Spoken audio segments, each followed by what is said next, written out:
Welcome to my journey through the Bible. This will be applications you can apply to your life and a little more in depth about the chapter. We are in Numbers 25, verses 1 through 18.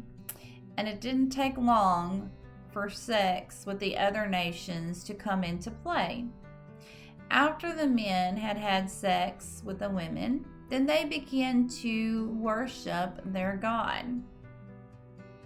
Sex and idols seem to go hand in hand. When you have sex with somebody, you let down your guard. You tend to see things from their perspective. And it's a lot like that with idols. We let down our guard. We begin to think that it's not so bad to do this thing or that thing. And then before we know it, we've placed something before God. And God has commanded us to not have any graven images before Him. And Baal was a bull that was thought to have strength, fertility, and to be a god that controlled the rain and the harvest. So, why is it so hard for us to obey the first commandment? We have to be very careful about what we worship.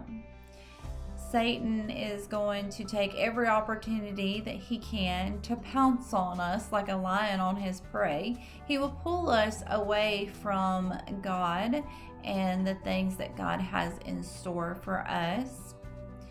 So we need to stay close to God. We need to pray about our temptations. When we realize that we have sinned, we need to immediately address it. We need to pray, confess it, and ask for forgiveness from God and for strength to overcome that sin. And we see that when this priest had done away with the sin that was in the camp, meaning he done away with any of the other people that worshiped other gods than the Lord Himself, that the plague had stopped. And so because of his zeal, Israel was saved. And this just shows that once anger comes into play, sometimes it can be justified, but it has to be an anger because of injustice done to somebody else or to God. If we are angry about ourselves or for something that somebody did for us or did against us, then that is the wrong kind of anger, and we have to put ourselves on guard for that.